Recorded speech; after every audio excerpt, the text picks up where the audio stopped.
Olá, pessoal, boa noite, tudo bem? Vamos dar início então à nossa aula 15, tá bom?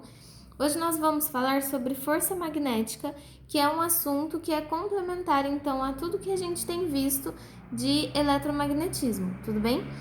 O que acontece, né? Então, cargas elétricas em movimento em um campo magnético, que é representado, né, pelo vetor aqui B de campo magnético, eles vão criar e sofrer ação de uma força magnética. Em alguns locais nós conhecemos também por força de Lorentz, ok?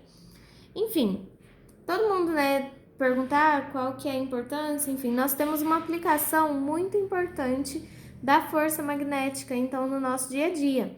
Ela vai viabilizar, né, o que? Essa força magnética, ela vai viabilizar a transformação de energia elétrica em energia mecânica, ou seja, a energia do movimento. Então, essa força movimenta, né, e aí faz com que nós geremos, a partir da energia elétrica, energia mecânica, ok? Bom, entre as características, né, de direção, sentido e intensidade, vou começar falando então a característica da força magnética sobre uma carga. A direção, né, ela vai ser então, a força magnética é representada pela letra F maiúscula e um Mzinho, ok? Ela vai ser perpendicular ao plano do vetor campo magnético e da velocidade, porque aqui nós estamos falando em cargas em movimento, ok? Então, imaginem aqui que nós temos em um plano, né, representado aqui, por exemplo, aqui o campo magnético e aqui a velocidade, e aí perpendicular, o que significa isso, né? Então aqui, olha, formando um ângulo de 90 graus com o plano desses dois, ou seja, com o plano da folha, né? Nós temos o vetor da força magnética, tá bom? Bom, gente, continuando, deixa eu colocar para cá. Temos também, então, o sentido, né? O sentido ele vai ser dado pela regra da mão esquerda, que está no livro, inclusive, nosso. Vocês podem dar uma conferida na página 157, ou pela regra do tapa.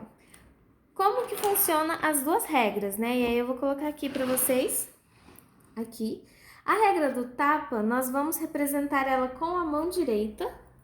Deixa eu colocar aqui, porque senão vocês acabam confundindo.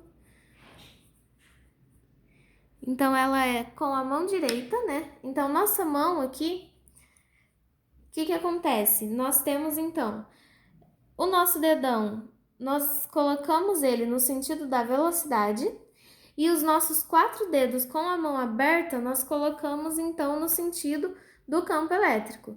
E aí, a partir disso, se a carga for negativa, a força, ela vai ter a direção como se a gente estivesse dando um tapa para frente, certo?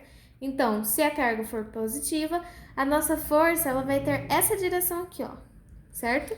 Então, ela teria a direção do lápis aqui, certo? Saindo da folha.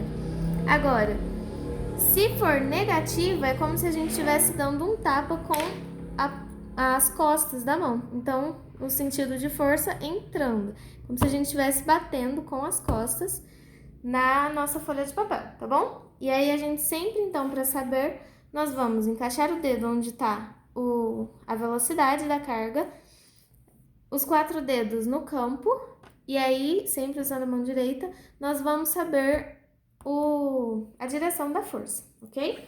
Então, agora já a regra da mão esquerda, o que é? Nós colocamos a mão assim, olha, formando, nossa, tá muito aqui, né? Então, nós colocamos a mão assim, a mão esquerda, formando, olha, 90 graus aqui, 90 graus aqui. Então, qualquer lado que a gente vai olhar, nossos dedos estão fazendo 90 graus entre si. Então, o nosso dedo indicador, ele vai nos indicar, então, né, a direção do campo magnético, o nosso dedo do meio dobrado para cá, né, a direção da velocidade, e o nosso dedão, ele aponta a direção da força. Então, tanto faz usar a regra da mão esquerda assim, ou a regra do tapa, então sendo para cima ou para baixo, né, tipo com a palma da mão ou com as costas da mão, nós conseguimos determinar, então, qual a relação entre campo magnético, velocidade da carga e a força gerada, tá bom? Então, voltando aqui, né, o que eu havia dito, o sentido, então, ele pode ser dado.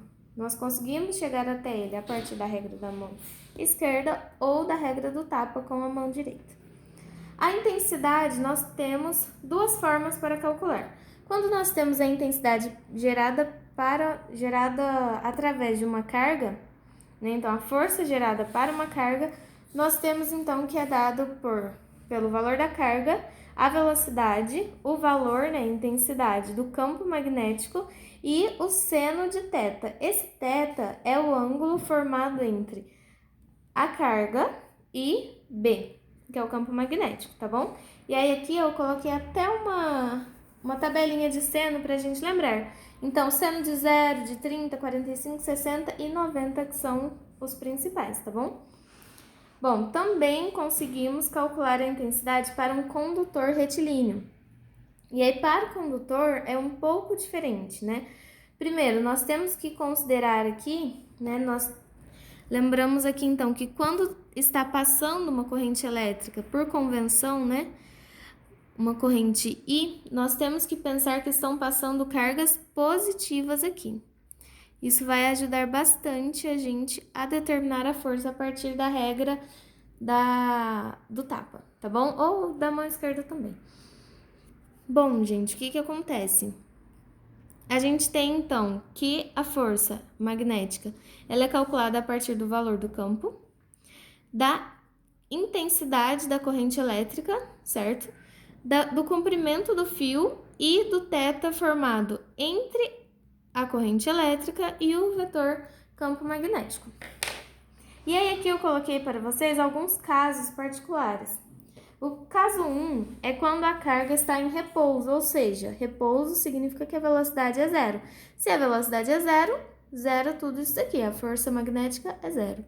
Agora, se a carga é lançada na direção do campo magnético, o que acontece?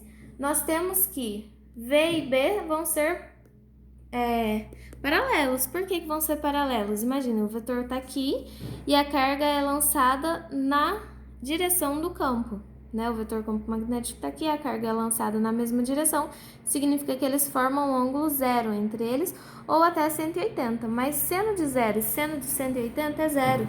Então, um zero aqui multiplicando tudo, zero tudo, né? Então, a força magnética, zero.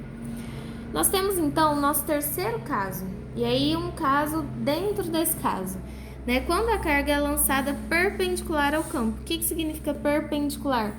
Formando um ângulo, então, de 90 graus, certo? Então, imaginem aqui que a velocidade e o vetor campo 90 graus. Se eles formam 90 graus, voltando lá para a nossa tabelinha, seno de 90 é 1. Então, aqui no lugar do seno, a gente colocaria 1, né? Multiplicando por 1, não precisa nem colocar. Então, nós temos a nossa simplificação aqui da equação. E aí, o que acontece, gente? A força magnética, ela vai ser centrípeta, né? Nesse caso, de força constante. Então, vai ocorrer um movimento circular dessa carga, né? E esse movimento circular, ele vai ter um raio R, imaginem. E aí, que se nós formos substituir, então, força magnética igual força centrípeta, e aí força magnética aqui nesse caso, né, QVB, igual a força centrípeta, daqui a gente tira que o raio vale isso. E se a gente fosse continuar, né, uma volta completa, é o perímetro dessa circunferência, então é 2πr. E o nosso ΔT seria um T de tempo, né? Ok? Então, nós temos que, aqui, né, lá de movimento retilíneo uniforme, ΔS é igual V ΔT, ou V igual ΔS sobre ΔT, se passa para cá. A gente tem, então, que o nosso ΔS é o perímetro, V e o ΔT, que a gente determinou aqui que é o T, né? Se a gente substituir o R, então, nós chegamos que esse tempo é dado para uma volta, tá bom? Alguns exercícios a gente vai usar isso daqui. Por fim, nós temos, então, os casos particulares para os fios condutores retilíneos, que eu coloquei 2 aqui. O que acontece, gente? Quando nós temos a corrente elétrica e o campo paralelos, a gente tem que o seno, né, vai ser zero, porque se eles são paralelos, é 0 graus, seno de 0, 0. Então, fica força magnética igual a 0, e se eles forem perpendiculares, seno igual a 1, e a gente tem então a nossa equação reduzida, ok? E aí com isso, principalmente então para as duas análises, né, do caso 1 e 2, para as cargas, nós temos que cargas elétricas em repouso, ou seja, velocidade igual a 0, ou movendo-se na direção do campo magnético, ou seja, perpendiculares, vou colocar aqui V e B, né, perpendiculares não, paralelos, né, não sofrem ação da força magnética, tá bom? Ou seja, aqui esse caso é porque o seno vai ser 0, e nesse caso porque a velocidade é 0. Ambos anulam, então, a força magnética. Tá bom, gente? Obrigada e até mais!